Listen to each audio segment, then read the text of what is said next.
எம்ஜிஆருக்கு இணையாக இருந்தவர் ஒருத்தர் இருந்தார், அவருக்கு நிகரானவராக அவரையே மக்கள் ஏற்றுக்கல. அவர் யாருனாக்கா, எம்ஜிஆர் சினிமாவில் எந்த அளவுக்கு டாப்பில் இருந்தாரோ அதே அளவுக்கு டாப்பில் அவருக்கு ஈக்குவலாக இருந்தவர் சிவாஜி கணேசன். எம்ஜிஆர் ஒரு கட்சியில் இருந்துக்கு தான் நடிச்சிக்கிட்டு இருந்தார், அதே மாதிரி அவரும் ஒரு கட்சியில் இருந்து தான் நடிச்சிக்கிட்டு இருந்தார்.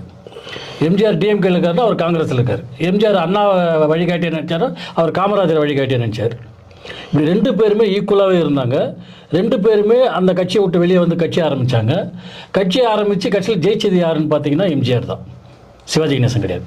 காரணம் என்னன்னாக்கா, எம்ஜிஆர் வந்து ரெண்டு விஷயங்களை பின்பற்றினார். அந்த ரெண்டு விஷயத்தை சிவாஜி பின்பற்றலை. அவர் பின்பற்றின அந்த ரெண்டு விஷயம் என்னன்னு கேட்டிங்கன்னா, சினிமாவை நினைக்காம அதை வந்து மக்களுக்கு நல்லது சொல்லக்கூடிய ஒரு இடமா பயன்படுத்திட்டார் எம்ஜிஆர். அதாவது ஒரு குருகுலம் மாதிரி வச்சுக்கிட்டு இவர் பாடம் நடத்துகிறார் மக்களுக்கு. அதனால தான் அவர் வாத்தியார்னு கூப்பிட்டாங்க. ஆனால் சிவாஜி கணேசன் சினிமாவை நினைச்சாரு.